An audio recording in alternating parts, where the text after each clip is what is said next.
10번입니다. 10번부터 13번까지는 부동산 시장의 구분해서 완전 시장과 불완전 시장, 단기 시장과 장기 시장 이런 내용들을 구분해서 정리해 보려고 합니다. 자, 10번 부동산 시장이라는 것은 부동산을 수요 공급을 통해 갖고 나눠 쓰는 장소 내지는 조직을 부동산 시장이다 이렇게 말할 수 있죠. 그러니까 시장을 통해서 물건이 나눠 쓰는 거죠. 그런데 이런 시장을 분석할 때는 완전 시장이라는 가정 속에서 수요 공급을 분석합니다. 그래서 완전 시장이라는 게 뭐냐 그러면은 우리 한번 소개했죠. 우리 강원도에 정동진 있지 않습니까? 예, 그래서 정보가 공개됐다. 그러니까 누구나 정보를 다 안다 이 말이에요. 그 다음에 동질이 다수다. 같은 물건이 여러 개 있다. 진퇴가 자유롭다. 시장에 들어가고 나가는 것을 자유롭게 할 수 있다. 그 다음에 매도자와 매수자가 많다. 라는 네 가지 조건을 완전 시장이라고 하는 거죠. 자, 그런데 현실은 이런 완전 시장에서 하나의 조건만 어긋나도 불완전 시장이에요. 그런데 현실은요, 다 불완전 시장이에요. 이 완전 시장이라는 개념은 이상적으로 만들어지는 거고 우리가 수요 공급을 분석하기 위해서 만들어진 시장이에요. 그래서 완전 시장이 되면은 다수의 매도자와 매수자가 있기 때문에 가격을 시장에서 주어진 대로 따라간다. 이걸 주어진 가격 또는 가격의 순응자 이런 표현을 씁니다. 자, 보세요. 우리가 농사를 지어가지고 시장에다가 물건을 팔 때 그 농산물의 가격은 내가 가격을 제시를 합니까? 시장에서 주어진 대로 따라가는 겁니까? 따라가잖아요. 그래서 주어진 가격을 가격의 순응자라고 이야기하고 그리고 가격 곡선이 수평이다. 수평이라는 것은 수량이 무한대를 말하는 거잖아요. 그래서 되게 수요 공급을 분석할 때는 완전 시장을 전제로 한다는 것. 그러나 특별히 11번에 가서 부동산이라는 것은 여러 가지 개별성 다 다르다 이거죠. 다르니까 동질이 다수라는 조건에서 어긋나지 않습니까? 부중성 만들 수가 없다. 예. 그리고 이제 규제가 많죠. 규제가 많다는 것은 우리가 시장에 들어가고 나가는데 제약이 많죠. 뿐만 아니라 고가니까 비싸기 때문에 아무나 부동산에 들어올 수가 없죠. 부동산의 수요는 유효 수요를 전제로 한다고 그랬잖아요. 그러니 우리가 부동산은 이런 이유들로 인해 갖고 완전 시장의 조건을 어긋나게 해서 불완전 시장이 된다. 이렇게 하고요. 일반적으로는 다수의 매도자, 매수자인데 부동산은요. 소수의 매도자와 소수의 매수자가 있다. 이런 식으로 예전에 한번 출제가 된 적이 있어요. 그리고 이제 부동산은 개별성이 있어서 불완전 시장이다. 라고 하는 것도 32회 때 지문으로 등장을 했죠.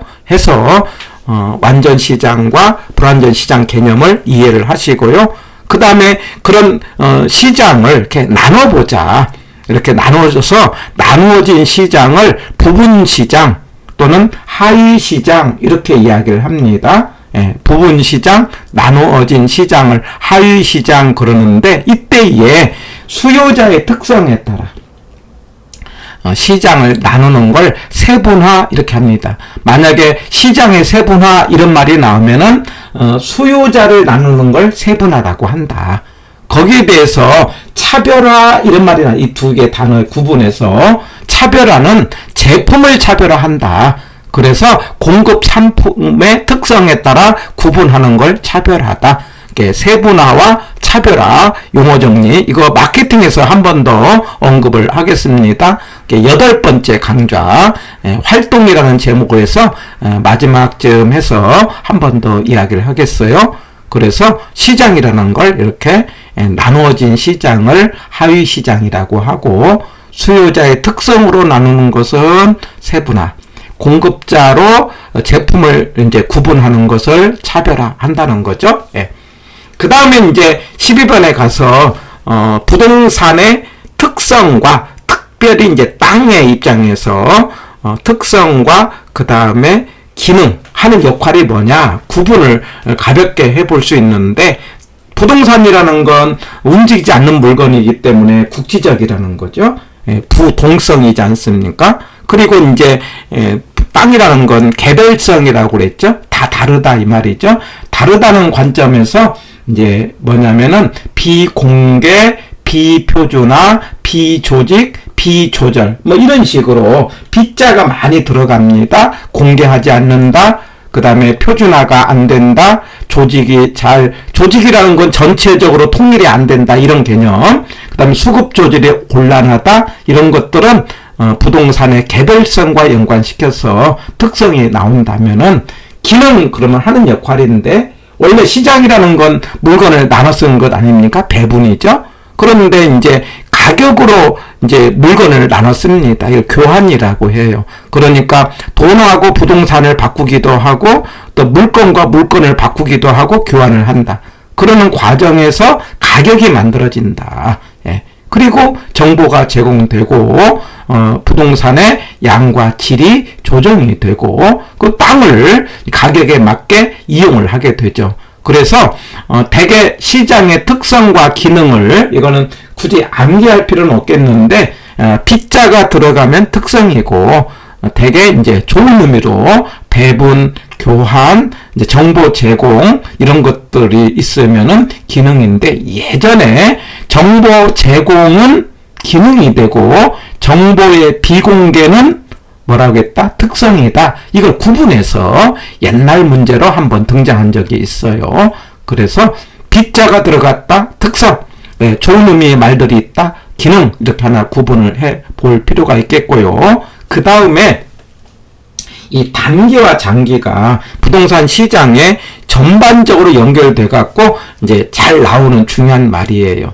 그래서 부동산에서는요. 단기 그러면 제가 누차 강조를 하는데 수량 변화가 없는 것을 단기라고 하자. 그러면 장기는 뭐라고 한다? 수량 변화가 있는 거죠. 그러면 탄력성을 우리 수량 변화라고 하자고 그랬어요. 그러니 단기는요. 완전 비탄력 이렇게 하자는 거예요. 그래서 단기 공급 곡선은 수직이다. 이렇게 앞으로 많이 이야기할 거예요.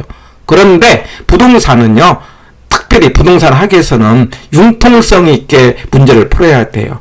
단기는 원래 땅은 완전 비탄력이지만 비탄력까지는 이제 단기로 인정을 하는 거예요. 그래서 단기는 완전 비탄력, 비탄력 그 상황에 맞게 이제 문제를 선택해 보시길 바랍니다. 그런데 장기는 탄력이죠. 당연하게요. 그리고 이제 단기는 절량 분석이고 장기는 유량 분석이다. 생각해 보세요. 절량이라는 건 시점으로 생긴 양을 절량이라고 하자는 말 기억납니까? 예. 그 다음에 기간으로 만들어진 양을 유량이라고 했어요. 그러면 시점은 딱 정해진 시점에서는 수량 변화가 없잖아요. 그렇기 때문에 단기는 절량 분석과 연관되고 그 다음에 장기는 이게 흘러가기 때문에 수량의 변화가 생겨서 유량 분석이다. 이렇게 단기와 장기 기억을 하신 다음에 그 다음에 또 하나 우리 가치는 가격 플러스 마이너스 오차 이런 거 하자고 그랬어요. 원래 가치라는 것은 만족으로 하자고 그랬죠. 그런데 이 만족에 대해서 돈으로 나타내는 게 가격이다. 예. 그런데 이 화폐 가치가 변함으로써 여기서 오차가 생길 수밖에 없다. 그럴 때 여기서 오차가 있다는 것은 왜곡이 있다는 것이고 왜곡이 있다는 것은 초과이윤이 있다는 거고 초과이윤이 있다는 것은 비효율적이다. 그래서 앞으로 효율이라는 말을 이제 다음 시간에도 자꾸 등장을 하게 되는데 우리가 내는 가격과 얻는 가치가 같아지면서 초과이윤이 없는 상태를 효율이라는 말로 이해를 해주세요. 그래서 단기적으로는 오차가 있고 왜곡이 있고 단기 그렇다는 거예요. 왜곡이 있고 초과이윤이 있고 비효율적이다. 그러나 장기적으로는요. 오차가 없고 왜곡이 없고 초과이윤이 없고 효율적이다. 이 개념. 그래서 12번에 보니까는요. 토지에는 부중성이 있고 건물에는 생산기간이 존재하여 단기적으로는 뭐가 돼요? 물량 조절이 안 된다는 거예요. 그러다 보니 가격의 왜곡이 크다. 이게 가격의 왜곡 그러면 어느 때? 단기. 예. 그리고 장기적으로는 왜곡이 없고요. 그 다음에 우리 비공개, 비표준화, 비조직, 비조절 이런 것들은 이제 개별성으로 인한 것이고 부동산 시장의 특성으로 기억을 합니다. 자, 그 과정에서 또 하나 중요하게 우리가 생각을 해야 될 것이 우리가 단기와 장기에서 수요 공급의 변화입니다. 우리가 아파트를 균형이라는 건 수요와 공급이 만나서 거래가 이루어진 거라고 하자고 그랬죠. 그냥 편의적으로 제가 수요 공급을 통해서 평당 한 2천만 원 정도로 균형이 이루어졌다고 하자 이 말이에요. 평당. 그런데 그 지역에 수요가 많아졌다고 하자. 수요가 많아지면은 가격이 올라가지 않습니까? 그래서 올라간 것을 한 2,500 정도 올라갔다고 하자 이거죠. 예. 그러면 어떠해요? 가격 올라가니까 돈 번 사람 생기겠죠? 초과이윤이 있습니다. 말하자면은 이 초과이윤은 2천에 산 사람이 500만큼의 초과이윤이 있는 거예요. 여기서 초과이윤은 돈 벌었다 이런 개념이에요. 다시 초과이윤은 뭐라고 한다? 돈 벌었다. 그러면 얼만큼을 벌어야 돈 번 거냐? 본전보다 더 번 것이 초과이윤이에요.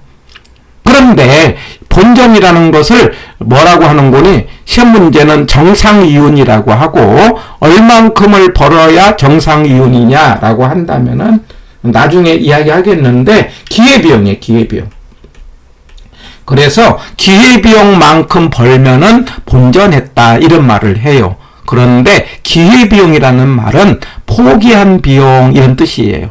내가 어떤 걸 얻었다는 것은 어떤 것을 포기했다는 거예요. 그래서 포기한 만큼에 해당되는 기회비용만큼 벌었을 때를 정상이윤이고 그보다 더 번 걸 초과이윤이다. 이렇게 용어 정리를 한 다음에 이래서 이제 2천에 산 사람은 500만큼의 초과이윤이 있다. 이렇게 이야기하고 그래서 어느 지역에 갔더니 아파트 갖고 돈 벌었다라는 말이 나오면 반드시 공급의 증가가 생깁니다. 해가지고 이 네 파트 제가 첫 글자로 수, 가, 초, 공 이렇게 하자고 해요. 수요가 많아지면 가격이 올라가고 가격이 올라가면 초과이윤이 있고 초과이윤이 있으면 공급이 증가된다. 이 네 개는 패턴으로 정리를 하시고 이거는 나중에 정책을 하면서 지역지구제를 하면서 한 번 더 이런 내용이 나오겠는데 이런 내용들은 여기만의 문제가 아니고 앞으로 군데군데 지속적으로 나오니까는요. 수요의 증가, 가격의 상승, 초과이윤의 발생, 공급의 증가. 그래서 수, 가, 초까지는 단기에 해당되고 단기에 공급의 증가는 장기로 가자 이 말이에요. 항상 장기라는 건 뭐라고 했다? 수량의 변화가 있는 거죠. 그러면 공급이 증가했다는 것은 수량의 변화가 있으니 장기로 본다. 해갖고 12번을 통해서 단기와 장기 개념 한 번 더 우리 수요 공급할 때 소개를 했는데 한 번 더 중요해서 소개를 합니다. 자, 13번에 가서는요. 이제 아파트를 두 가지 관점에서 보려고 해요. 하나는 거주 관점에서의 아파트, 이거는 이제 다음에 서비스 시장으로 설명을 할 거고요. 13번부터는 투자 관점에서의 시장인데 투자 관점에서는요.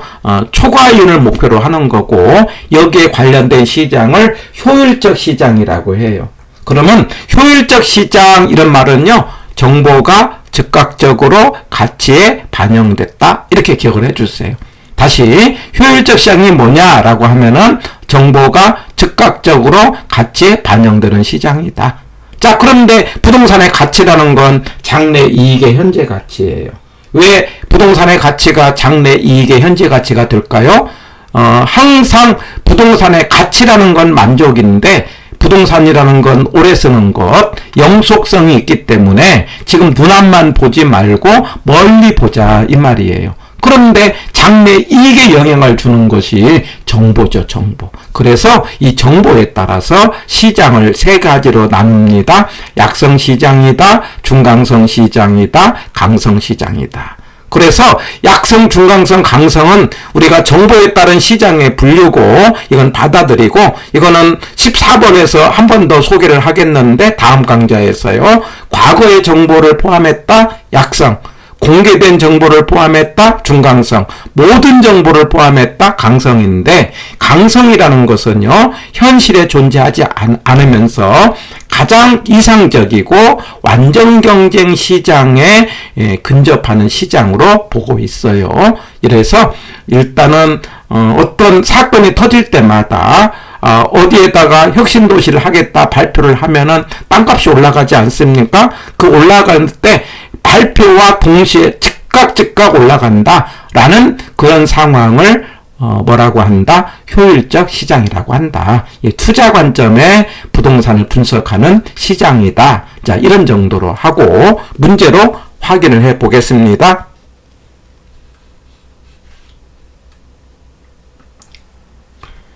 5번입니다. 틀린 거 됐네요. 완전히 동질적인 아파트라 하더라도 입지한 지역이 달라지면 서로 다른 가격이 형성될 수 있다. 이건 맞죠? 그래서 엄밀하게 말한다면은 땅이라는 것은 부동산은 다르다. 개별성이죠. 2번에 가서 부동산 공급에는 상당한 시간이 소요된다. 그래서 가격의 왜곡 이런 단어가 나오면 단기에 그렇다 이 말이에요. 그래서 봤다. 그러나 장기적으로는 왜곡이라는 게 발생하지 않는다.